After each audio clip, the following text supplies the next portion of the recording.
welcome to the Château. Yeah, it's not cold at all. Oh, it is, it's cold. It's actually pretty good. Hey, we have a great video. We only did one this week, but it's gonna be great. We have so much good stuff. It's spring. We're gonna start with our meanderings and musings about us working on different things in the Château. Yep. And then we have our friends TJ and Susan, so we're doing some huge things, including the bowing wall. We're fixing the wall that's bowed. And then we're gonna get the presentation of the completed gardener's suite, the graduate assistant rooms. Leslie's gonna walk us through that. Yep. We also went to a great French restaurant. Yeah. I'm gonna, on this video, you're probably noticing, I'm gonna put the times for each of these because this is gonna be like an hour-long high-def video. It's gonna be all kinds of stuff. At the very end, we'll have our great French restaurant. Yep. The gardener suite will be at this point on the bottom of your screen. And then also we have Story Sunday, where I tell the next chapter and how the beach house came to be, pictures of the beach house, and how it contributed to this guy. So lots and lots of good stuff. You've chosen a good video to watch. Thanks for coming along. So maybe 2 years ago, we had a group of friends from Wisconsin and Chicago come out and they cleared out a bunch of the yard. And so one of our friends, he was gonna go clear out a bunch of trees that was kind of just a bunch of scrub brushes then, and he was gonna cut them all down. And he came back and said, hey, I got you a new tree. And he rescued the middle one and took out all the other ones. And sure enough, 2 years later, the white tree of Gondor, isn't it beautiful? It's like flowering and it's growing. It's become a really beautiful tree. Nice call. Monday morning. By the way, look at the hall. We got some work stuff in here, don't we? We're gonna have to, the whole hall's full of junk. Hey, we're starting off in the gardener's bathroom. Finally, the beautiful tile. Oh, let's stop and look at it. We always stop and look at the beautiful tile. First job, figure this out.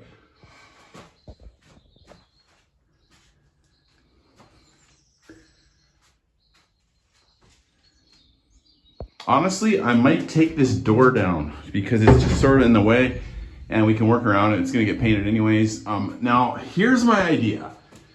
This is out of the box and I keep Googling it to see if it's gonna work. And I'm sure there's somebody out there that can tell me that it won't work, but I think it's gonna work. I was trying to figure out, obviously if we knew how to plaster, this would be the perfect place to like put a layer of plaster on, but I don't really know how to do that and it would be hard for me. So what I'm gonna do is I'm gonna drywall it. Now the second best option would be to put some furring strips up and attach the drywall to the furring strips. But it's only like about 1 inch or maybe 3 or 4 centimeters deep. And so what I'm gonna try thin set. Yeah, don't judge me. I'm gonna use tile adhesive because we know it connects to stone and it connects to drywall. So I'm gonna use that kind of as a backing plate and then I'm gonna just submerge that drywall right into the hole. And then we'll put our drywall compound over the top to flatten it out. And hopefully we'll get a nice flat wall. And then we'll take, we'll sand the paint off this and we'll paint the whole thing and hopefully it looks good. We also have to figure out the electrical because some of these electrical things don't seem to have power anymore. We don't know where they come from and where they go. So obviously we need a light in here. It'd be nice to have an electrical box as well. So we're gonna try to sort all that out and yeah, let's get going. Yeah, it's grinding down the stone. You should see how dusty it was. It was actually super dusty. Gonna try to make it flat so we can get a good edge there, but the air does blow through this place really well. So that's the good news.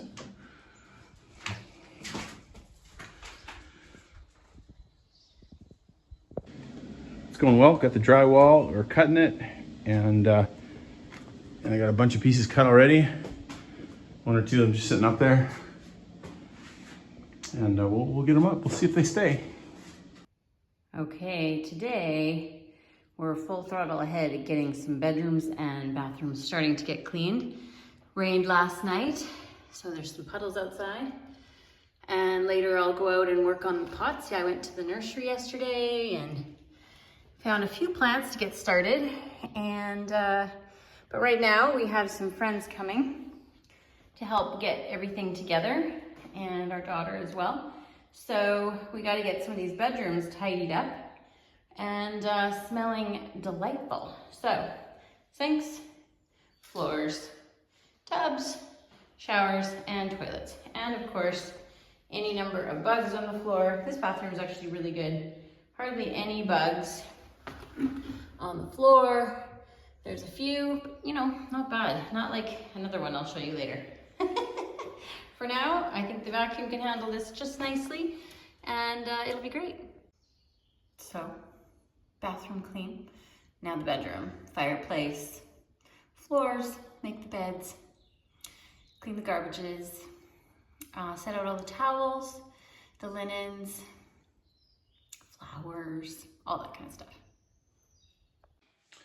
That was actually hard, but we got it up. Now, there's gonna be a lot of fixing to do now. In the next stage, we'll get the you know, the joint compound in there, and we'll smooth all those joints. Look at that one's a pretty big ridge, eh? But you know, you gotta do what you gotta do. And then I think we'll maybe put just a small piece of trim along the top to clean up the line. But we'll see how it ends up. There's lots of work right now. It was rough, but you know, there's a guy on Canadian TV called Mike Holmes, and he always shows guys how to do things right and not to skimp and take shortcuts.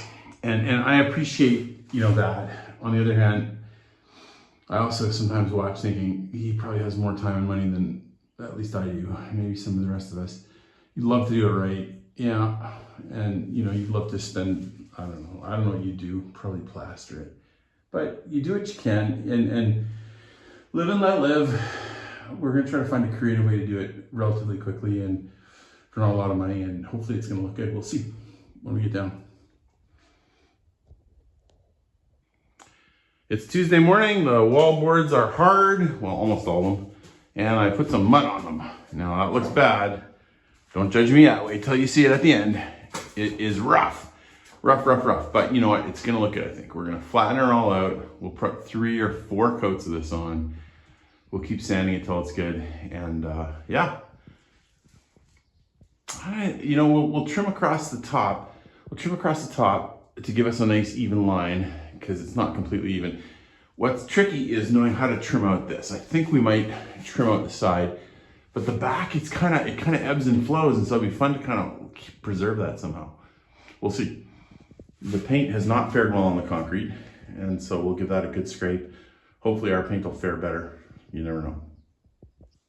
Now you always have to decide, how picky do I want to be, and how much attention to detail. Now it's a chateau, so you want to do it well. On the other hand, we're in the sous-sol and we have a lot of things to do. Here's a great example. So I got the wires behind that little trim piece there, and the trim piece is not quite big enough. If you look, you can see the little shadow there because it's not quite closed because the connections were too big. So I was like, you know, part of you just wants to leave it.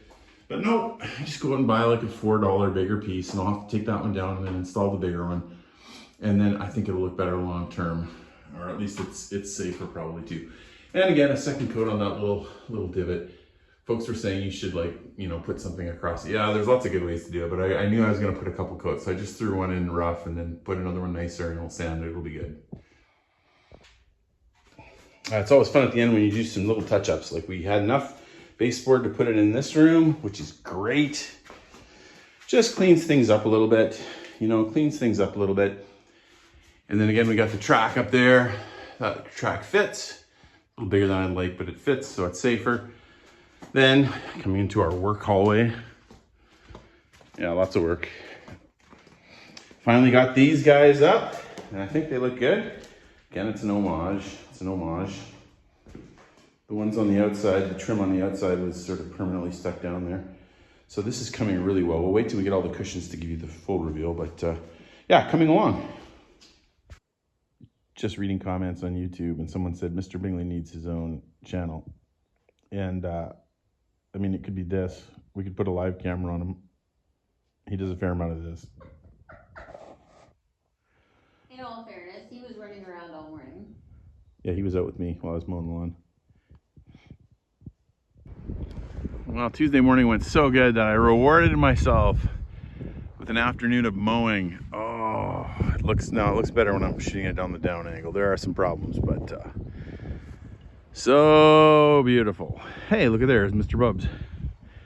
Oh, here he comes. Here he comes. That's a good boy. Here he is. He's a good boy. Is he gonna keep coming? I think he is. Come here. There he goes. That's right. Look at him. That's a good boy, Mr. Bubs. That's a good boy. 5:30 and it's pretty much the end of the day. Leslie asked me if I could just do a couple things. You know, there's those little jobs that you just don't get to. Well, this has been one of them. She wanted some cool hooks on the back of the kitchen door for her amazing Château Grifferaie aprons, which Kathy brought last year. I'll try to get a shot of those. So working on that and also cleaning up a couple of other projects. Now this is a great little brocante light, isn't it great? And you know, the beauty of the French, you got the curved glass. It's a little bit wet since I washed it. And isn't it great? You stick these little guys on there and let's see if we can get them on. Yeah, and then just a cute little light. I think it was 18 euro, if you can imagine that. See, now I gotta screw these little guys on, but lots of detail. We'll get some bulbs in there. Just a fun little sconce, very, very unusual, not unusual, very unique and beautiful with the round glass. Yeah, it's a nice looking light. Now it was kind of weird. Again, this is your classic kind of Château dilemma. For some reason, a couple of years ago, we could not find a switch for this power. And so it was always electrified, like it was always hot. And so I thought we'll just have to turn off a bunch of breakers to change it out. Now, somehow, there's no power to it. So, I don't know what's going on with that. Maybe there's a blown fuse somewhere in the house. Maybe someday we'll change a fuse and all of a sudden this light will be on. There's no switch for it, but we'd have to install one. It could be done. But it looks good. It's a good looking light fixture. So last year, one of my friends came as assistant sous chef with me, and she came bearing presents, and she brought me aprons that we all could wear with Château de la Grifferaie on it. Yeah. And I love them so much. They're fantastic. And I finally have hooks. Rob finally put it on the door. So at the end of the day, we get to hang up our aprons and enjoy, you see? Same font from the YouTube too, right? What's that? It's the same font from the YouTube videos. Oh, maybe. Yeah, I think so. Yeah. And I think we talked about this. I think she brought it into the printer and started talking about the printer, and the printer was so excited that the printer ended up doing it for free. Isn't that nice? Yeah, it was nice. So it was a gift on several levels. We're ready for business. Last little job is Leslie wants one of these little racks to go underneath the sink and pull out for the towels and stuff. The challenge is that underneath the sink, there's not really anything to screw into. So here's our sneaky solution. If you can see it, we have a little bar there. And so what I'm gonna do, I thought maybe I could screw into that, but it's not working real good. I'm gonna stick this piece of wood on top of it and then screw the fixture into the wood. I think it'll work. Got it. Got it. See how we did it? See how we did it? We screwed it, we put a little piece of wood up there and then we screwed the wood in. We screwed it into the wood. Yeah, nice. Do you see what I see? Thought I'd run over here real quick to see if there'd have been any developments. One has opened. Looks like it's a single. I wonder if it's some kind of little forest peony. We'll see if we spot any others. There's a few more ready to start opening over there. And I don't see any others ready blooming. Some lovely little woodland flowers. But I don't see any others open yet. Oh, here, this one's trying. So soon. And this plant is a little bit bigger. And those two over there look like they have potential to being a little bit bigger. And this was on my path. Little gift from the tree above. I always do like a good big pine cone, I have to say. So we'll add it to the collection. Wednesday morning.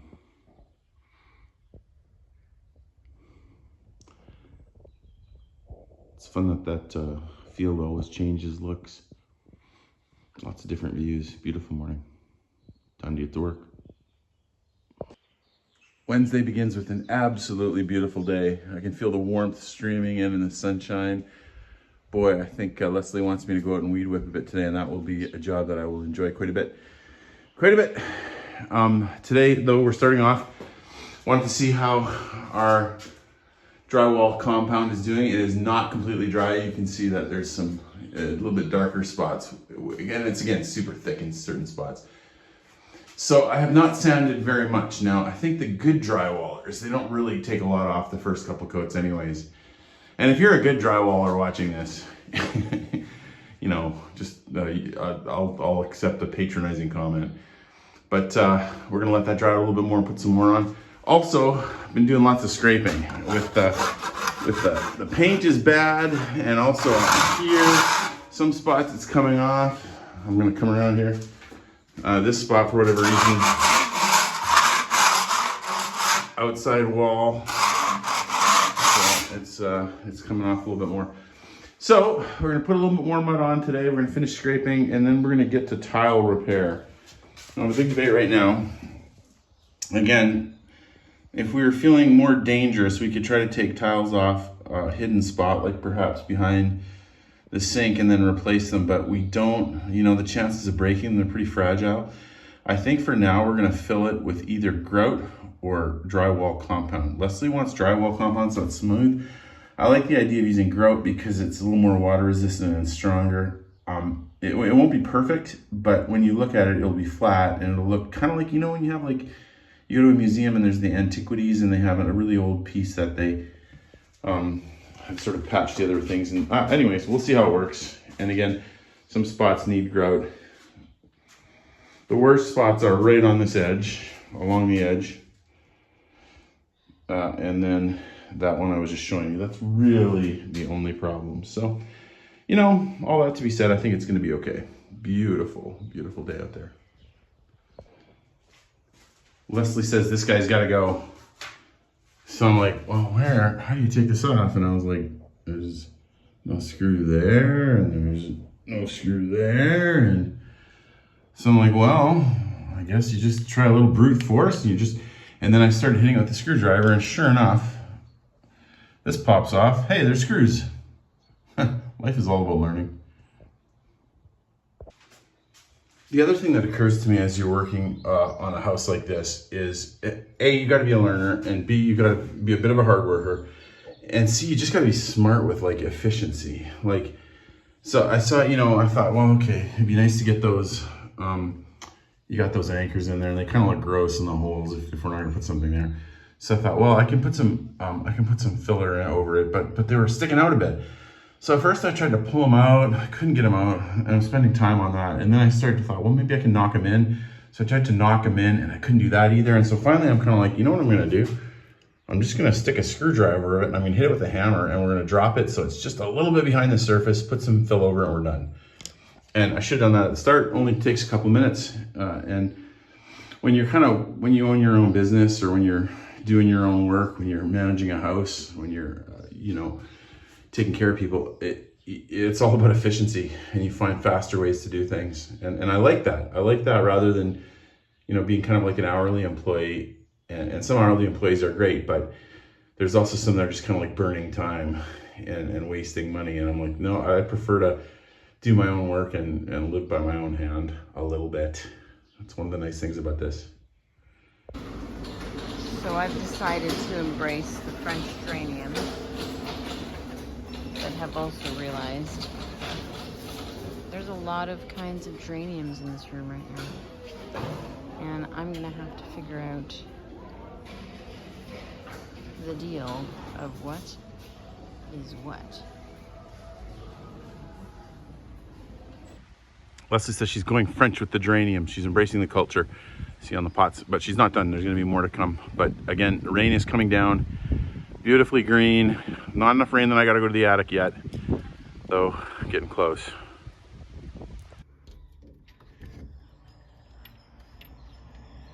So I was on my way by getting some supplies, and I looked out the window and saw the sun shining and saw all the farmers' hay bales out there, and it was giving me Monet vibes. You guys know that one painting of the haystacks, and he has them in different seasons and different lighting, just with all the sun shining on it, giving the shadow. I thought it looked kind of cool. And sadly, I thought I was gonna get our pheasant, who's been squawking this morning, but he shot back into the bushes, so you're not gonna get to see him. But look, the hedge is out. That's good news. The food I gave it is working. There's a few couple spots here and there that are still a little slow, but we're praying it all comes back. I decided to do a little weed whipping, and it started raining, so I'm sitting out the rain in the train station. All these great tables, eh? You know, I don't know if some of you guys have heard of something called VBS. Sometimes churches do like summer camps for kids. This place would be such a killer VBS location. Like, we got a castle, and we got like things that could be pools, and we got a train station, and you could just, it's a place to play soccer and other sports. We got a sports court. We could have so much fun. But I think the word on the street is that in France there's a whole lot of rules if you have little kids under 18. So that may never happen, unfortunately, just because the rules are so stringent, and you know, we're not set up for that. But man, it would be fun. Well, it looks like we got a little hail. And I might have to make a run for it, because make sure the attic's okay if it keeps coming down this hard. You'd think hail would be better because it doesn't melt as, you know, I don't know, doesn't go down as fast maybe. Okay, so I was doing some weeding and was doing some stuff, and all of a sudden this dude was apparently attached to my wall, of which I grabbed because he looks just like the sand. Yikes. It's coming up on 4 o'clock and I'm almost done for the day, and I am really tempted to just have a shower and call it a day. But we're gonna try to knock off one more little job, and it's going to be the tile repair. Sigh. So here's how it's gonna go. We're not gonna start with these ones because we don't want to start with the most visible ones. We're gonna start with this one way in the corner over here by the toilet. Give that a repair and see what it looks like, and then we can decide if we want to keep going with the plan. It's going well. This is not the side I've done, but you can kind of get the idea. There was a significant crack. In fact, the crack on the other side was much bigger, and so I decided to grout it. And drum roll, much better on the side. Just put the first row in there. I haven't too carefully gone over it. And then as I was going, I'm kind of like, you know, some of this grout looks kind of like old and ganky, and I thought, you know what I'm gonna do? I'm gonna repoint a little bit. I'm just gonna see how nice and fresh that is. Now you can see before there's a lot of yellow in there, and there's some big gaps and stuff we see over there. And so I'm just taking a bit. I'm just putting a bit over it, and that just freshens the whole thing up and also brings in the color. Now here's the part I fixed. Again, I'm not done with it yet, but it disappears way better, doesn't it? See, it's gonna look good, I think. Oh, you guys, this is going good. Okay, can you see the holes? Do you remember where they were? Okay, so clearly we're not done with that one yet. We'll smooth it out, don't worry. Yeah, it's way better. And that's just the first, you know, this is the first go over. We'll take 2 or 3 maybe to get some of these corners square, but much better, much better. We'll see how it dries, but guys, this is good. Like, does that look great? Okay, so the problem area was all along the left, and then of course the biggest problem was the bottom left there. So is it perfect? No, absolutely not, but your eye isn't drawn to it. In fact, you kind of, in the shadows here, you have to kind of look for it even. So this is gonna be great. This side definitely trickier. I haven't pointed all the inside lines yet, but I just did kind of a first coat, and it's a little low, so I can go back and do a second coat. So for example, right there, obviously we need some more. And where is it? Oh yeah, up here. There's gonna need to be a little bit more there, but you know, honestly, like if you're just scanning the room, your first thought isn't like, oh, broken tiles. If you look closer, you're like, oh, something's different there. Like, oh, that's a repair. But let's wait and see how it dries out. I'm optimistic here. I'm gonna repoint this too, because there's some bad lines in there. It just looks old. And this will make it stronger too, right? New cement. Well, this is kind of fun. Leslie's got our biggest armoire open. Biggest and one of the more expensive ones. It's really quite grand in person. I don't know what it looks like from where you're looking. She, I think, is going to turn this into a breakfast area for the students with bowls and cereal and cups and cutlery and things like that to try to spread the traffic patterns out. Kind of fun seeing it open. When you have a chateau, cleaning is a whole nother world. And Leslie's getting ready we have some friends coming this week to help us, which is gonna be great. TJ and Susan, longtime friends. And also, we have students coming very soon. So you've been working on this room. Yeah, I have. And if you come, I just was enjoying the windows. Glorious. The sun has been going in and out all day. It's like pouring rain. Then 30 seconds later, the sun comes out. If you stand like right here and you look through and you can see the fabric on the walls with the pink daffodils. You can see the pink tree blooming outside. It matches. Yeah. Can you see it? Right there. Dear, it's the little things, really. Little things. It's raining, so time for the chateau owners to go walk in the attic. And what do I see? Well, it's been a few days since I've been here. Apparently the birds are here. Can't wait. It's about a month till this roof starts getting worked on. It's gonna be awesome. What will we do without all the birds? You know what we'll do? We'll clean these floors. Well, generally pretty dry up here, although that's interesting. That's like a solid inch of water. So I don't know what's going on there. For the life of me, it's hard to figure this one out. I don't think I've ever shot a video from this window before. Kind of looks like some crazy storm. It's sunset and huge wind and hail and rain. Oh, look at that, we got a rainbow. Beauty. Beautiful rainbow. The newly growing hedge, beautiful yard, and the trees and the orange. Just endless beauty. Endless beauty and a constant battle between the forces of nature and the creation of man, the chateau. Tragically, I bet on the forces of nature, but it is holding up pretty good. It won't hold up forever, but hopefully a long time.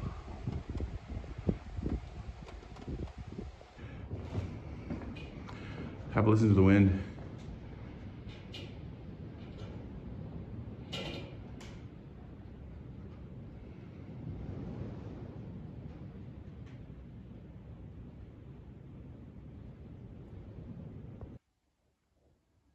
I just want to walk around taking pictures of the glow in the chateau.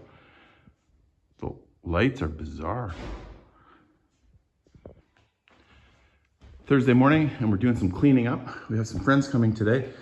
Now, a lot of folks, a lot of people with chateau, they do something called work weeks where they have folks come and help out for a week and stay in the chateau, and that can be a great thing. And we know we've had a lot of people have contacted us and say, hey, we'd like to come and help, and that's awesome. Someday, if we're ever out here longer, like if we're out here all year round, I think we do a few of those a year because it'd be fun to, you know, just get on some projects that need some extra hands. This year we toyed around with it. We didn't have a ton of, I don't know, pressing issues since we had enough time to get ready for everything. And so we had people in the chateau so much last year that we just kind of decided to say, you know, maybe we'll just see if some folks that have been here before want to come again. And so we talked to some folks and there were maybe, and then a lot of them couldn't make it in the end. And so we kind of decided not to do it. But we did have two friends, TJ and Susan, that are coming and are going to come join us today. And that's great because they are hard-working folks. They help out in our church in Portland a lot. And he also manages real estate houses, I think. I'm not sure. I think he does some of that. And so he has a lot of skills. So it's going to be super fun. We're going to take on some projects. But we got to clean this place up a little bit just so it looks presentable. Thursday morning, taking the garbage out. Going down our old driveway here, the village driveway, which again, someone cut off the trees at one point and then they did multiple sprouts. It's tragic because it would have been a beautiful tree line driveway all the way down. And guess what? I saw Mr. Pheasant. He's over there. See him? Oh, he's turned towards us now. There he goes. Should we try to get closer? See if we can get closer. Here we go. He doesn't seem to be as scared of us as he used to be. Okay, Mr. Pheasant.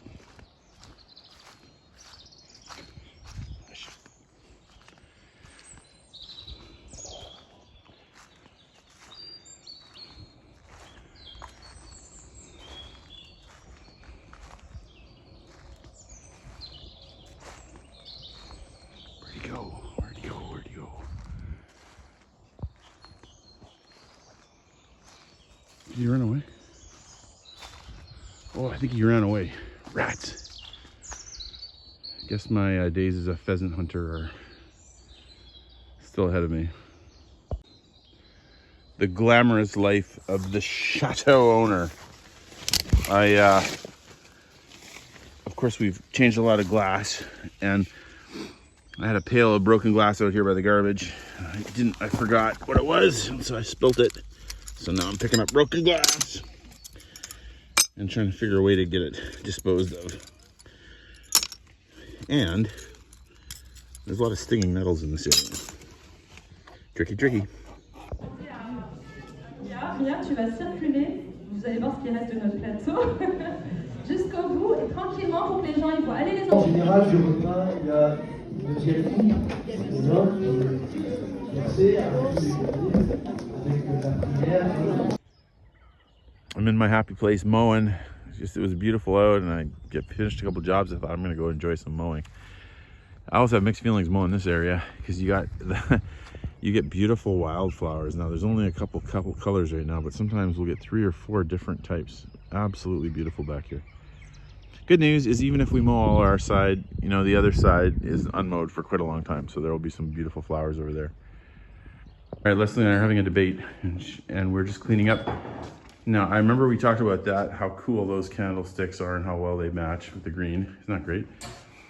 But we are debating whether we talked about this ottoman. Doesn't that match the rug perfectly? I don't know if you can see it with the bright sunlight on it. It's fantastic. It goes with the chair. See the color? And of course it goes with the chair over here. Yeah, terrific. Came into the bathroom the other day and saw this. Piece of glass just fell out. Didn't break, so it'll be a real easy fix. And while we're at it doing windows, let's fix this guy. We also got to get this guy so that it opens up all the way, because it's hard to get out to the gutter without pushing on the window. This is awesome. So TJ thought of something I would not have thought of, which was we should dig a base there and put some concrete in. Check out this, we went and got some wood. How do you like that for structural lumber? I'll show you structural. And these poles. So here's the plan. We're gonna pull this bad boy up, we're gonna lift it up and see if we can straighten out this bowing wall just to get it to the right height, not too far, and then build the shoring wall against it. Lots of fun. As I was saying 1 second ago to my friend Susan, there's been 3 times already TJ's thought of something I wouldn't have thought of. And this is the first one. Look at that. Concrete under those. Kidneys. And here's one of those ideas TJ had, which will make him my wife's friend forever, because she hated the fact that that floor was uneven. I didn't notice. I was like, oh, what? Well, I found the tile. What? That was the key, right? Yeah, you got the tile. And that's amazing. Anyways, TJ, what's going on with this? You're gonna fix this. What's going on with this floor? We just found some extra tile for Leslie, and we're gonna put the last little bit in there. But normally there is some gravel or concrete underneath, and what we have is like a 1/2 inch of kind of a mud clay, and then underneath that it's just all dirt. But obviously it's worked for years and years and years. Yeah. So this is not normally how we do it. So we're gonna put a layer of thin set and then lay those tiles in there, and Leslie will have her pieces in there. Boom. So here we are. So here's the plan. We cut out the whatever that's called, plaster. And so now we can see the beams. And we got these massive boards that are gonna lift them up. And so we're gonna run, is it a header, TJ? Is that what it is? A top plate? Yeah. We're gonna run a top plate and then use the metal pipes to temporarily lift it and then put the other ones in. So much fun. Here we have Susan working hard, cleaning the GA rooms. Good attitude lady that she is. Up on a ladder. Well done. Up for the day. Yeah, okay, what are you guys doing? Well, in the girls' closet, we have this old piece that we inherited. I don't know what it was or what it is, but it's gonna be storage. So we're trying to make it smell nice. So Susan's doing a smash-up job here. Yep. Trying to get it clean. So we're trying to clean all the closets and... The GA rooms are gonna be done today, aren't they? That's a good idea. I think so. Yep. Okay, that's a good idea. Okay, so again, this bed was bigger than we thought. And these little, we could take these guys back, but honestly, we don't have time. And they're 25 bucks, pretty reasonable. So what we're doing, don't judge me, is this piece of wood came from when I was, when we bought a lawnmower, and it was like the crate. And so I'm putting one on each side, and then it will fit. We got to tailor it a little bit, but it's gonna work. Holy, holy, holy, Lord God Almighty. How's it going, TJ? Good. Good. Looks great. Just seeing how if we're moving this floor or not, I'm curious. Looks like about 2 centimeters. Awesome. We're able to move it up. So, yeah. Look at that. That is a strong wall. That's not coming down. Again, there was no structural wall originally, but the wall's bowed. So now, we're feeling pretty good about it. It's load helping, not load bearing. Load helping. Load assistance. But seriously, what is that? 225 by 75 millimeters? Yeah. So, I mean, someone can calculate the vertical strength of that, but that's a lot. Everybody's working hard in the basement, but I am up in the attic doing some windows.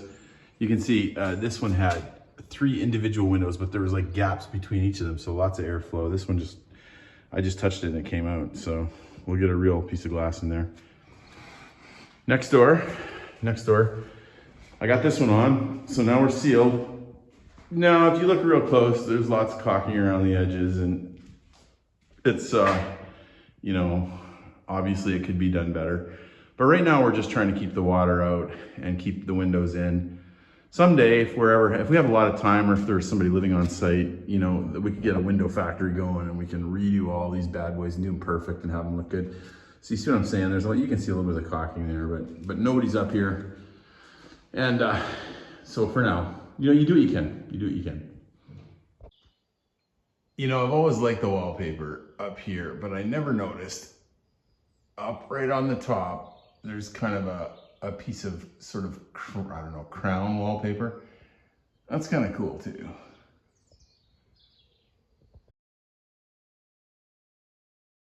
Hey everyone, guess what? Oh my goodness, I think we can finally do a walkthrough on our basement bedrooms for our grad assistants that are coming. Students that have been part of our study abroad program in the past are now going to come and help out with all the work that goes into making the sessions awesome. So the gardener suite is what we have coming up, and there's 2 bedrooms, one for the boys and one for the girls. Come on in and see what we did. All right. So for the boys' side, we kind of had a palette for both sides. The taupe and the cream are going to be consistent through both sides. But on the boys' side, we added, you know, the outdoor green. So the same gumdrop tree green that's outside in the garden is the green we put on the bottom. The top, I've told some of you already before, this is a William Morris pattern that usually you can only buy in wallpaper and things like that. But I found it in a stencil because I'm not putting expensive wallpaper down in the basement where it's moist and humid and it's probably going to get ruined. So I think this is a good solution for us to figure out a way to get some fun pattern. And as you can kind of see, we have oak leaves, we have a lot of oak trees on the property, and so there's several different motifs in the pattern that I think was super fun. So in the boys' room, we found 2 beds that match, yay. Both wood, yay. I really wanted to have wood beds. instead of fabric. It's just a little easier for cleaning and be able to stay down here long term. And I don't know if you noticed, but we have little acorns as the finials. And of course we have little acorns in the stencil, which is super fun. So I didn't even realize that was unintentional joy. We did get a few interesting little pieces of art. We kind of went a little more woodsy, equestrian, kind of on this side, with our little art pieces we found with brocons. This is all needlepoint, guys. And I caught it as, it was so inexpensive. It was incredible. It's super heavy, very big. And another little piece over there as well. And then a little woodsy whale painting that I thought was adorable. Also like 5-10 euro. It was incredible. So if you remember back when I was still pulling ivy roots out of the windowsills and everything, they're finally all painted and clean. And I think we finally have, you know, a few things in place. Last thing, I don't know if any of you remember, we did have a black marble fireplace in here originally, but when Rob was trying to replace some panes of glass, we had a little mishap with the ladder, and it was a really old ladder he probably should never have been on, and it totally broke, and he went kaboom, and so did the fireplace. So we were able to save a few remnants because I just love marble and I love being able to repurpose. So we made a little bit of a bench with some oak wood flooring and bits we could find just in the local hardware store to try to come up with a bench. So it's kind of a fun place for the boys to sit and chill and have a good time. Okay, girls' side. Same idea, cream and taupe, but we're adding a bit of a powder blue element right now just to kind of make it a little cuter. So probably should have gone cream with that. Jardiniere. Anyways. Oui. Okay, so remember this first little chunk is like a little walk-in closet. We inherited this little 1960s piece, but Susan and I today cleaned it out, smelling smashing, and I think it'll be fine for the girls for putting extra stuff and things like that. We also brought down 2 armoires that were kind of up in the main floor bedrooms, and I think they look fine here. They fit perfectly. They're nice and clean inside. I think the girls are going to be super happy. Lots of storage, lots of place for clothes, and at least they get a mirror. The light up there, again, €5, incredible. I thought that was adorable. It's metal, and it's got the cool leaves, and it's awesome. So, again, into the girls' room. Why don't you go ahead of me? Okay. Again, found 2 beds that match, which is awesome. And repurposed a few pieces from upstairs that we found. Again, found some fun art at the Brocon. Again, needlepoint. Isn't that amazing? Can you imagine how much work was in doing these pictures? Like, ridiculous. But anyways, I love getting it. Again, €10, incredible. Fun lamps. I had fun with lamps at the Brocon the other day. Lots of fun, quirky lamps that kind of add to the fun and whimsy of the space in general.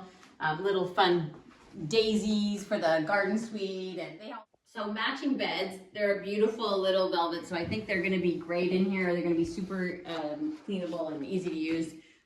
We have some duvets that are great. Found little blankets that I think kind of complement our little light blue scheme. And like I say, fun lamps. In the Brocon again, we found a really great little dresser, €30 if you can imagine. Solid wood. 30 euro? 30 euro. Wow. It's so great. So it gives them a bedside table, extra storage if they needed more. And this is just small notes. These were like $1, and they're like little, I don't know, maybe they held a tea bag. But I thought they were so cute. They're going to be their coasters in case they have cups down here, seeing as it's wood. And little urns, we'll put flowers in them when they come, but they're not here yet.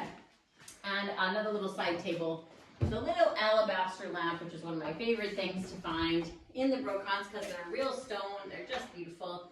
And they get a little oil painting too that I thought was adorable and like the perfect blue.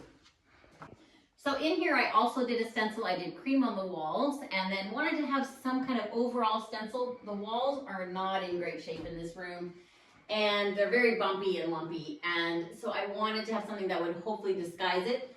Generally, it did a pretty good job. Even in a couple spots, it still was not great. This back wall was seriously bad, so I just left it cream and thought I'd pop in some blue drapes. Are they the perfect blue? No. However, finding drapes long enough, these ceilings are super high, so these are already a 260 centimeter length, and they're still not long enough. I needed 280, but what can you do? On a time budget, I can only find what I find. Also found a little wicker mirror at the store.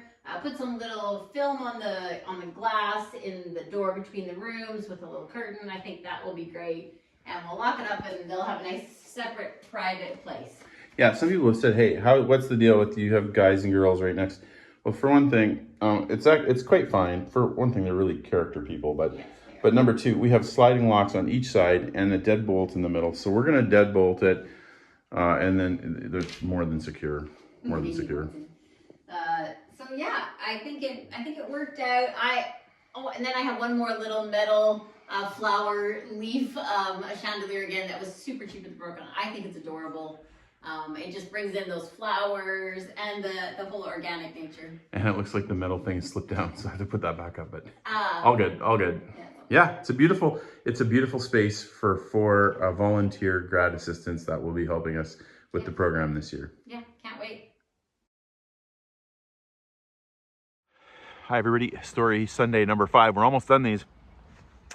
You know, I used to teach developmental theory, human growth and development at the college, and studying some of the different developmental theorists. They had some interesting ideas, and a lot of them talk about how when you're young, your big developmental task is to try to figure out who you are, what your identity is, you know, and then as you get into middle age and you get to become a middle-aged adult, you know, you start to ask the deeper questions like, why am I here on the planet, and what am I trying to accomplish? And you know, Eric Erickson talked about generativity versus stagnation. And are you going to use the things that you have, the gifts that you've been given, your abilities, your assets, to make the world a better place, to give back to the next generation, you know, to your children, to other people's children? Or are you just going to focus on yourself and kind of become selfish and egotistical and arrogant and bitter? And so moving into this part of the story, we were in Portland, Oregon, and I was teaching at Multnomah University, and we loved it. I loved teaching. We had a great church, Abundant Life Church, and Leslie and I had worked on staff a couple times with the church. We'd been working with the college group, and Leslie's the church decorator, and I played in the worship team, and she sang in the worship team.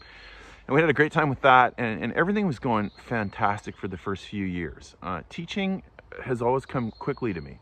And so I found that after a couple of years, it wasn't super challenging. Like I could do my teaching and I still had a lot of time off. And so I thought, well, what am I going to do? How am I going to use my time? Like, what am I going to do with all my time? And so we started to think about different ideas. And first of all, I thought, well, maybe we could help out at our church. And so we started working with college students, and that was great. Started a thing called 701 in the Valley, and got to know a bunch of great college students. And then the president of my school came, you know, into the office one day, Dr. Lockwood, and he said, you know, Rob and Leslie, goes, we have this grant. We got this grant from Lily, and you know, quite a few years ago, it was a big grant. I think it was $1 million at one point, and it's to do theological education for high school students. And he said, we have about 80,000 left, and you know, what we've been doing has not been working very well, and we're wondering if you could come up with an idea to spend this money and use it well. You know, be faithful with this money. And so Leslie and we thought about it, and I said, we'll think about that. And we came up with a bunch of ideas, and one of our ideas was to do a big youth retreat for all the churches in Portland, like anybody that wanted to come, and we'd do it as cheap as we could, and we'd make it awesome and bring in a great speaker and do lots of fun stuff. And so they, you know, we told them our ideas, and both the president and the academic team got really excited. They said, hey, this is great. You should do this. And they commissioned us to take kind of a side job. Now they even let us make our own salary, and which unfortunately we were trying to be good attitude people. So we actually said, well, how about we take the existing salary that they had an administrator, a full-time administrator working with the program. And I said, well, why don't we take half of that, and the two of us will do it together and we'll work hard. And so we took, I think, $13,000. And we started to work on this program. And I said, I think if we did a youth retreat, I think we could probably get 300 kids, you know, for sure the first year. And they were like, wow, 300, that's great, because they'd only had a couple dozen before that. And so we started working on this event. We called it Spring Thaw. And it was a weekend retreat, and we had theology seminars, and we brought in speakers and bands. And we started brainstorming with the college students, and there was a thing at Briarcrest where I grew up called Youthquake, big youth retreat for 4,000 kids. And we took a lot of those kind of ideas, like we had, we rented go-karts and the kids could race around on them, and we rented Segways, and we had airsoft wars and all kinds of sports tournaments. And we do things like, we had like a zombie hayride. Kids would get on a hayride and they'd be going around the campus, and then at various times zombies would attack them. And then they'd have like slingshots and marshmallows to shoot the zombies. Just fun stuff like that, right? Like with the golf carts, we rented the golf carts. We borrowed, I think 600, 1,000 old tires and built a course. And then we played Mario Kart. The kids play Mario Kart. We'd have guys dress up like apes and throw yellow balls at them, and then they would be shooting their little toy guns at them. And we just had a whole bunch of fun with this event. And you know, the first year we did it, we had 600 kids come, and we were excited. The school was like, wow, that's huge. But then more students start to hear about it. And the next year we had 1,100, and then we had 1,200, and then we were pretty much, the campus was full. We didn't have room for any more. And so we started working hard on that. And it was time well spent, because, you know, there was great things happening in the lives of students. You know, whenever young people, again, I'm going to talk about Christianity today. Whenever young people come into contact with the Bible, the wisdom of the Bible, there's good things that are going to happen in their lives. And so good things were happening, you know, and we loved it, but it was hard. Like, we'd work 12, 14-hour days. I think the first year we worked between Christmas and April. We didn't take one day off. And so we were working really hard, and it was going great, but it was kind of overwhelming. And so, you know, eventually we kind of got to around 2015, and we're like, boy, I don't want to do this. To give you some perspective, the last year we did it, we said, let's try it with just 700. We'll limit it to 700 kids. And we opened up applications in December, middle of December, for the April youth retreat. We only charged $50 a kid, so it was great. You know, we had like Louis Palau, we had world-class speakers and things like that. And so it was a pretty good deal. And so youth pastors, churches could call in and reserve spots, and they would pay in advance and everything. And so we opened up registration middle of December for the April youth retreat, and we filled up in 16 hours, all 700 spots. So it was going great, but it was a lot of work, and the school was tired, and our president had stepped down. We had a new president, wasn't quite as excited about the idea, I think. And so, you know, ultimately we let it go. And I was like, okay, well, I was asking Leslie, like, what are we going to do? Like, how can we contribute? You know, teaching's great. We love teaching. And by this point, and again, Leslie will tell her story at some point. By this point, Leslie had started her interior design business. Now, she had that for about 20 years in each place we'd been. But you know, with church work, you end up sometimes moving, you know, every 5 or 10, you know, 3 or 5 years. And then of course, all her clients change every time. So she's had to start from scratch each time. I guess we were kind of an old-fashioned marriage where, you know, you follow the husband's career. Again, if we were going for money, that would not have been smart, because Leslie makes more than 5 times what I make. And Leslie, we'd been in Portland for 15 years, and she had got a great clientele. In fact, she got to the point where apparently when you're a designer, what you want is the situation where you only have 5, 6, 7 clients, but they keep buying new houses and doing different rooms. And so you just decorate for those 5 to 7 clients. And that's kind of where she's been for the last 5 or 6 years. She mostly says no to anybody new, because she has these great clients she keeps working with. And some of them she's done 4 houses for. And some of them, again, one of the houses she worked on was twice as big as ours, 3 times more expensive. No, more than that, 7 times more expensive. So she's working with some pretty high-end stuff. Compared to when she works on this guy, you know, we're doing our little teacher salary. So, you know, we're trying to be really cheap. But anyways, so she has fun. She loves it. She's killing it. But she's like, well, what are we going to do? And so we started to think about it. And I was up for a sabbatical. I'd been at the school for quite a long time. And so I applied to go on sabbatical. And we had some friends in Europe doing missions work. And so we said, well, maybe we could go to Europe and spend, you know, 6 months helping out for volunteering. That'd be fun. And then I think we had a couple churches call us and ask us if we wanted to work for them. And then the school had an opening for the presidency. And again, remember, my grandpa was a president, and I always kind of grew up thinking that would be a great job that I kind of wanted to do. In some ways, it was always my goal.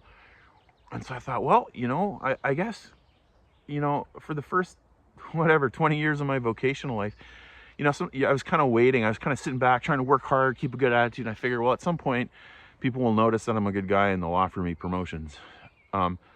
That's not always how it works in the world. You know, you're waiting for, you know, your ship to come in. It just doesn't come in. And so people may not recognize that. And so you got to go out and make it happen, is what I'm learning in life. And so I thought, well, here it is. The position's open. And I had, I don't know, maybe 7 or 8 or 9 or 10 colleagues at the school say, hey, you should apply to be our president. And then, of course, I believed them. I was like, oh, that'd be exciting, you know, that'd be fun. And so sure enough, I typed out my little resume and I sent it into the school. I said, yeah, I'll apply. And I thought, well, we'll see what the Lord has for us. I got these churches that are looking at us and the president job, or maybe a sabbatical to go volunteer. All kinds of fun ways to contribute and help the world. And so we thought, which one will God choose? Well, it was a bit of a surprise. I got a call back from the search committee, and it was very like, it was a little bit like polite, like, oh, thanks for applying. Yeah, you don't make our short list. So I didn't even get an interview. I was like, now granted, I am outrageously overconfident. I get it from my mother. We got that Fuller confidence. And so maybe I'm bizarrely overconfident, but I was like, come on, you're not going to give me an interview? Come on, guys, I'm a good dude.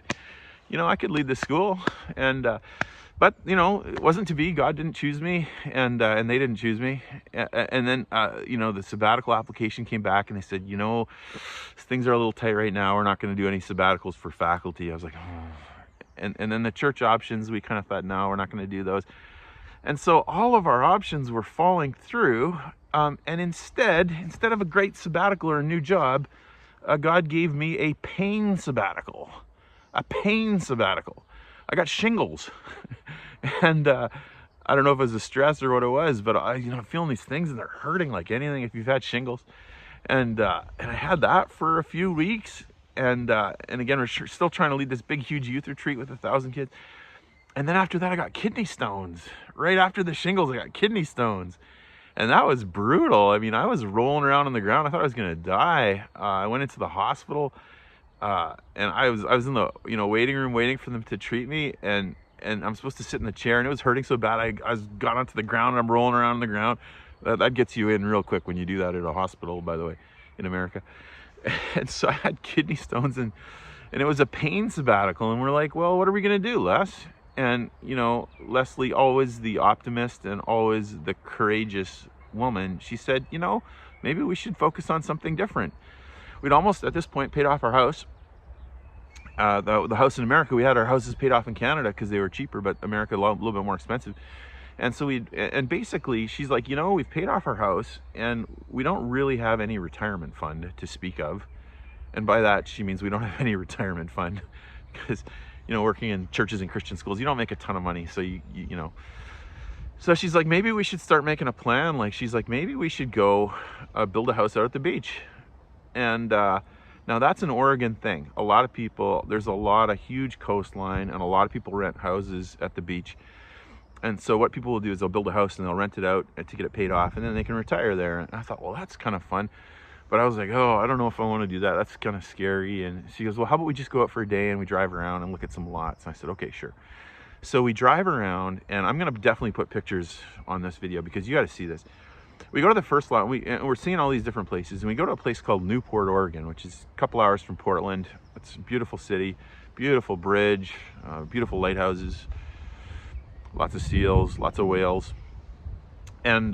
And we come up to this one lot, and it's $30,000 for like a 75 by 100 foot lot. That's like a regular, and it's like almost on the ocean. Like it's one house off the ocean. You can draw a line from our house to the ocean without anybody in between, but we're sort of one off. And I'm like, 30,000. I'm like, why is it so cheap? And we're looking at it, and apparently they had tried to sell it for 150,000. But nobody was buying it, and it was just the right time in the market. You know, nobody was buying, and the guy needed to sell, and it was really overgrown with weeds. In fact, there was a lot of water. Some people thought you couldn't build on it, and so I walked around and took a look at it. I'm like, I think we could build on this. And so we made them an offer, and they took it, and we said, well, like, let's build a house. You know, we wanted to use our time. We wanted to use our time and our gifts and our abilities for the kingdom. Like, we wanted to make the world a better place and to help people, but we were getting no from all these options. So we said, well, I guess we'll build this thing for our retirement. And so we started building this beach house, and we had such a wonderful time. It's a pretty cool beach house. ultimately Leslie decided to make a copy of, or to be inspired by the oldest house in Newport, which is about the same house age as the Château, I think. And it was a lighthouse. It was a house that was built into a lighthouse, Yaquina Bay Lighthouse. And so we went over and we took measurements, and we kind of made it almost exactly the same proportions. And of course, Leslie's so good with the design. And so we found a builder, a really good guy. And he actually quoted us back at the time. You know, we said, how about you just build a shell and we'll do everything inside. You know, I'll learn how to do it. And so he actually built the shell of the house for, I think, $100,000, which is, you know, incredible. And he came in under budget a month early. Unbelievable. And so, you know, it's fun to watch this thing going up. And again, we're doing all the grunt work. We're picking up the garbage, and then we hired a few trades, but basically we built everything on the inside. And it took 2 or 3 years to get it built. And by the end, I think we put maybe $230,000 into the house. And it's just beautiful. Like, it's fantastic. And so we were able to rent it out, and of course that helps us financially. And what we didn't realize at the time was this was going to become a huge part of buying the Château, because you have to have resources, right, to do this. And so that little step of faith, that next step of faith, it was scary. I remember the first time we signed over, I think the first payment was something like $50,000, and I was just like, oh, we're handing $50,000 to this guy that we don't know. And you know, you're just nervous and you're scared. And I wrote the check, and I'm just like, and sure enough, he did a killer job. The house, actually, I don't want to brag, my wife is so good. I'm bragging for her because she's the genius. It actually got named by Portland Business Journal as one of the top 15 rental properties in the northwest part of the United States, like Washington, Oregon, Idaho, I think, Montana even. It was one of the top 15 according to Portland Business Journal. So, you know, it's awesome. We rent it out, and it really supports what we're doing here. And so we did that for a few years, and it was super fun. And we finished that, and then we're kind of like, well, what's next? What's next? And again, now, if you're listening to this story, if you've gone back to season 1, 2, 3, and 4, you'll hear some of this stuff, because that kind of tells the story of buying the Château, and there's overlap here, so you can certainly go back and watch that. But basically, we'd been working with students for almost 30 years, and we loved young people, and we'd probably led more than 100 camps or retreats, or weekend retreats or mission trips or things like that. And we see that when you get a group of young people, like 10 or 15 or 20 or 50 or 100, and you put them all together for a couple weeks, it's special.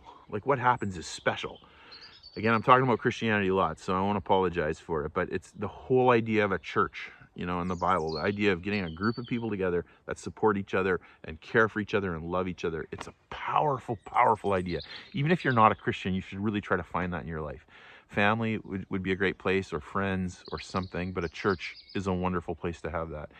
And we'd seen that in action with young people. And so we thought, and we'd also seen increasingly that the plight of young people was not good, like, especially in North America. The cost of education was so brutal, and the complexity of them entering the workforce, and the stress and the anxiety that young people face. And so we were kind of like, well, how can we help young people? And honestly, if you would have given me my choice would have been to just be the president of a regular school and say, look, we're going to do this for $10,000 a year for kids, and we're going to make it so that they can afford it, and we're not going to drive them into debt, and we're just going to figure out how to be a little more efficient with our money, and so we don't waste their money, because that's what it is, right? We have this, again, I don't want to preach about education, but we have a world right now where these schools, they're not predatory. Like, they care about young people, but it's almost like there's a tuition arms race, and the schools are all trying to be better than each other to get the students, but then they keep spending more money, and tuition keeps going up, and the loser is the students, and so we've got to offer education cheaper.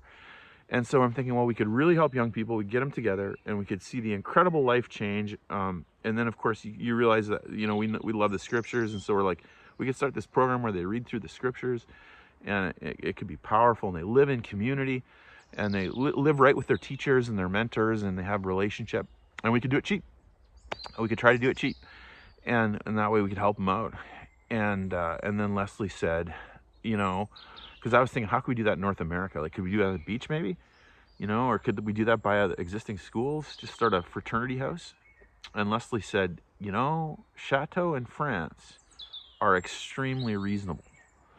And here's where, again, all these things start coming together. Our experience over the years, my education, Leslie's ability with houses, her courage to start the beach house and to buy that and to see the, and because of course then the equity started to rise between our house in Happy Valley and this house. And it started to be able to be a situation where we actually can enact some of these dreams. And so, and again, now I'm into the story that I have told, and this is up until living a fairy tale. Our most popular video was Castle Hunters France. It's season 1, episode 2, where we show, I think, 6 of our favorite chateaux, because we came over to France for 3 weeks, and we saw about 15 chateaux, 15, 20, something like that. And it was just 3 of the best weeks of our life, seeing all these amazing buildings and starting to enter into agreements to see if we could purchase. Okay, there it is, Story Sunday number 5, seeing it all come together. I'll close off with a quick story. As we were entering into negotiations with our former owner, it went for about 2 years. We knew we loved this place. Leslie said this is the one as soon as she saw it. She says it's beautiful. Again, she's got a terrific eye. She said, you know, we knew we could host 20 or 30 students. It wasn't that far from Paris. It was in good condition, had lots of bathrooms, all of that kind of thing. And we started into negotiations. And we went through lots of ups and downs, which I'll cover in the next video. But there was one point where it looked like we were going to lose the deal. And I will admit to you guys, I had mixed feelings. If you've seen all our videos, you've heard me say this before. You know, when he finally said yes, the owner, and we knew we could buy it, I went, you know, Leslie was excited. And I went into the shower, and I cried for about 15 minutes because I knew our life is going to be really, really difficult the next 20 years. And so I recognized immediately that this was going to be hard, like very hard and risky, you know. I remember praying to God and saying, you know, as everything was kind of up in the balance, I kind of said, you know, God, we could lose a whack load of money on this. Like, and I said, if you give us 10 good years of helping people, and, you know, making the world a better place, helping kids, and we only lose $100,000, I'll take that deal. And I mean, that stands, God, we'll take that deal, because you know, you don't make money on these things when you sell them. It's not a good financial move, but it could be a good life move. And so, but there was one point where I thought it was going to fall through, where the whole deal was kind of hanging in the balance, and I wasn't sure if I wanted it to fall through or not, because it's such a hard thing.